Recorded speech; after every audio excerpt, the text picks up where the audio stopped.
Senator Antonio Trillanes IV. Magandang umaga po sa inyo, Senator Trillanes. Si Zander po ito. Magandang umaga po sa inyo, kasamang Sander at sa ating mga listeners. Opo. Sir, napakinggan niyo po yung press conference kahapon ni Attorney Levito Baligod. Ang sinasabi po, kayo raw po ay tumanggap ng 2 milyong US dollars para daw po ipanuhol kaugnay sa ICC investigation. Ano ang inyong reaksyon dito, sir? Ito po, I categorically and vehemently deny na tumanggap ako ng $2 million o kung anumang halaga mula kay Saldico para sa ICC investigations o para sa anuman. Malaking kalokohan po yan. Alam nyo, yung kanilang akusasyon kahapon, yung press ko nila, ay yan po ay tiniming nila in light of the ongoing proceedings po sa dahig sa ICC. Nais silang dungisan yung investigasyon na nangyari at itong mga hearing na nangyari ngayon sa dahig. Hindi po totoo yan. At nakita nyo, alam nyo yung usapin na tungkol yan sa mga male-maleta na yan. Last year, ilang buwan nang nakalipas dyan, iniimbestigahan yan ni Ugong, ni Chismis tungkol sa ICC, wala hong lumabas. At ngayon, sa lahat ng araw na ginawa ng Diyos, kahapon nila ilalabas yun sa gitna ng proceedings na yon. It's very suspicious, very malicious. At dahil dyan, kakasuhan ko po sila ng cyber libel. Si Levy Baligod, itong mga iba pang humarap dyan sa ano na yan, ESCO na yan, si Mike Defensor, si Jay Sonsa, at itong mga nagkakalat nitong fake news na yan. So, pananagutin ko ang mga yan dun sa ginawa nila. At ito lang, maidagdag ko lang. Opo. Alam po yung ginawa nila sa kahapon. Violation yan, article. Senator Trillanes, sir, sorry po, medyo nawala yung ating signal. Maaari niyo pong ulitin po yung inyong pahayag? Ano pong banda? Saan pong banda? Ako nawala. Opo, yung ginawa po nilang press conference, sir, kahapon ay? Yung ginawa nilang kahapon sa press conference ay violation ng Article 70 ng Rome Statute. Kaya hindi ako magugulat kung yung ICC mismo ay fa-filean sila ng obstruction of justice dahil doon sa ginawa nila, dahil nilagay nila sa peligro yung buhay ng mga ICC investigators at yung mga testigo. At walang purpose yun. Even assuming na talagang sila ang nagbantay dyan sa mga ICC investigators na yan, ano ba ang krimen doon? Pinagtiwalaan sila ng buhay na itong mga to tapos sasabihin nila yung mga pangalan? Ano yan? Para matunton ng mga tropa ni Digong? Diba? So, yan po. Dahil dyan ay makakasuhan yan sila.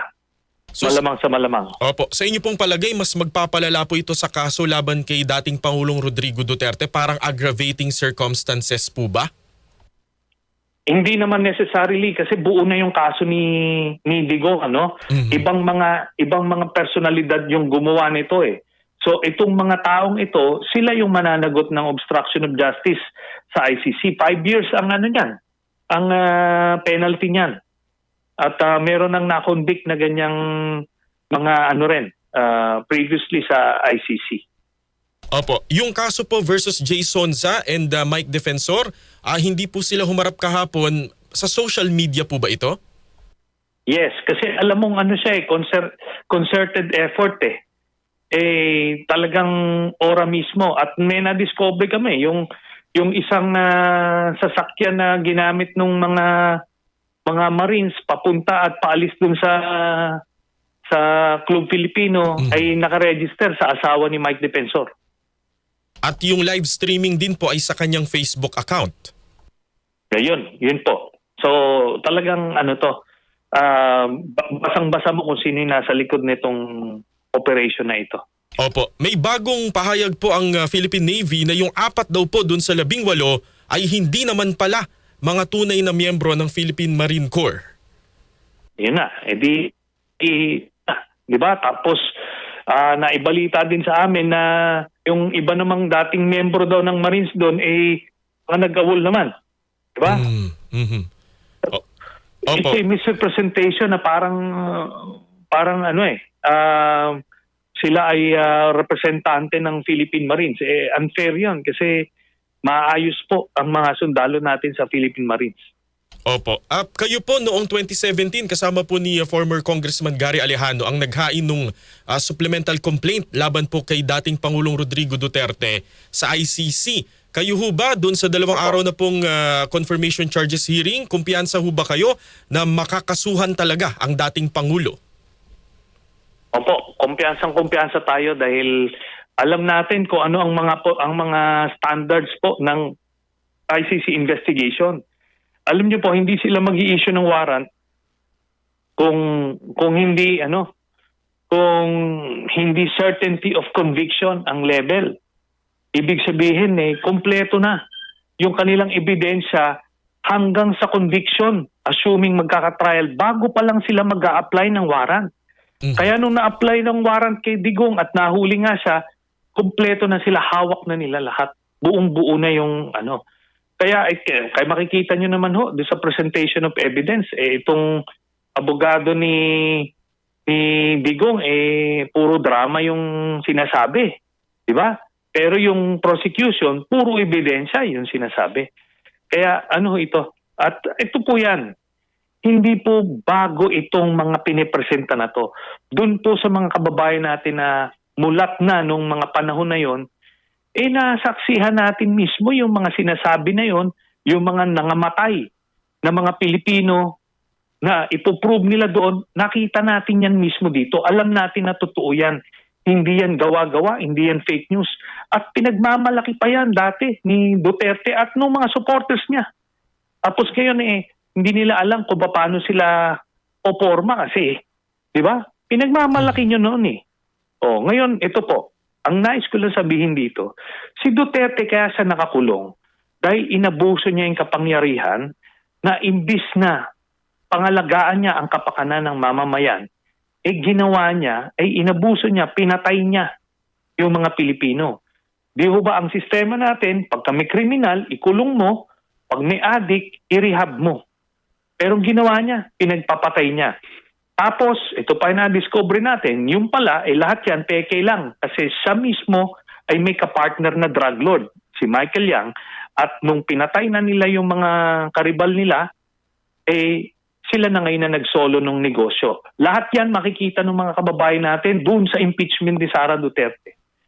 Pag nilabas yung mga bank accounts doon, makikita nila yung koneksyon ng mga Duterte sa illegal drug trade.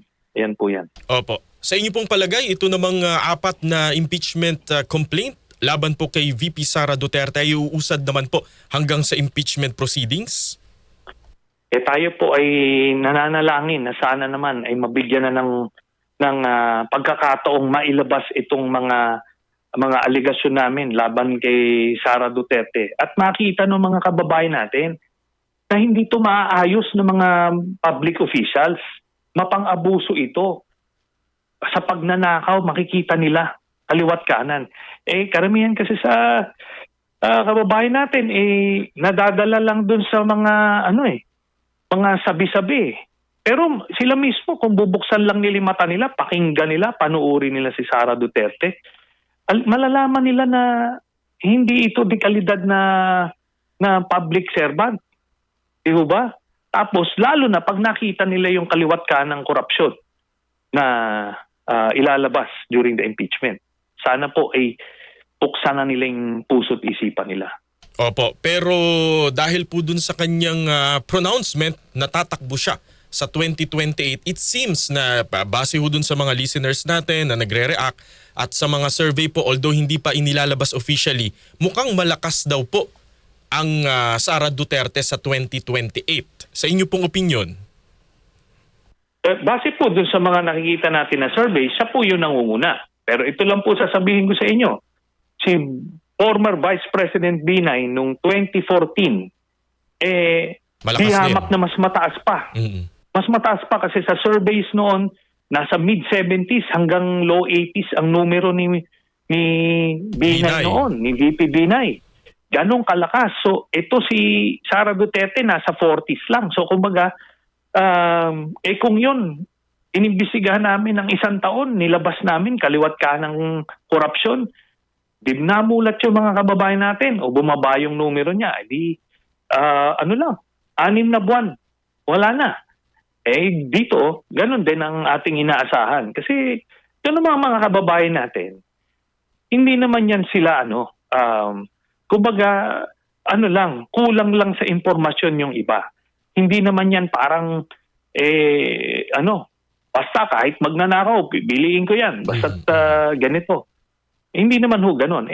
Meron mga ganon, pag-isip, pero hindi yan karamihan. Sabihin na natin yung mga kulto ang pagtingin sa mga Duterte na kahit mamaril araw-araw ang mga Duterte, iboboto pa rin nila. Meron yan. Pero hindi yan karamihan. Yun po. Opo, at bilang panghuli na lamang po, ngayon po ginugunita natin ang EDSA 1 anniversary. Ano ho ang inyong opinion as former Senator Trillanes? Buhay pa ba ang diwa ng EDSA sa kasalukuyang panahon? Ang diwa ng EDSA ay ang kalayaan, yung democratic space na tinatawag. Ito ay nawala sa atin nung panahon nila Duterte na tinatakot yung mga Pilipino, pinapatay, yung oposisyon, kinukulong, hinaharas, pinafile ng kaso, yung media, di ba, pinapasara, Yes. iniipit, inigiba yung mga institusyon. Yun, nawala yun. Ironic, pero nung panahon nitong Marcos administration, binuhay muli. At kaya nga nakita nyo, kahit sinong magbatikos kay President Marcos, walang walang hinahayaan lang niya. Dati, di ba, kahit sa Facebook, batikusin mo si Digong, kukuyugin ka tatakutin ka. So yun po, masasabi natin, nabuhay muli. Ironic na sa isang Marcos administration na ibalik yung democratic space na yan. Pero ang challenge kasi sa demokrasya, kailangan i-maintain mo. Hindi pwedeng pabayaan kasi pagka nanumbalik ang mga Duterte, mawawala na naman yan. Iwa ng EDSA na yan. Opo, baka meron ho kayong mga huling pananalita na nais pong iparating sa ating pong mga tagapakinig at tagapanood sa buong Pilipinas? Well, papasalamat po ako sa inyo, Sander, sa inyong himpilan, Yes, sir. sa pagkakataong itong marinig, mga kababayan natin. Alam niyo po, itong ating bansa ay dumadaan na naman sa matinding pagsubok. Kailangan po manuri na maayos yung mga kababayan natin kung ano ba ang totoo, ano ang fake news. Di ba? Kaya nasa kamay po natin kung ano man ang landas na tatahakin ng ating bayan. So sana po, doon po tayo sa tama. Maraming salamat po sa inyo. Maraming salamat po, dating Senator Antonio Trillanes IV. Thank you, sir. Mabuhay po kayo.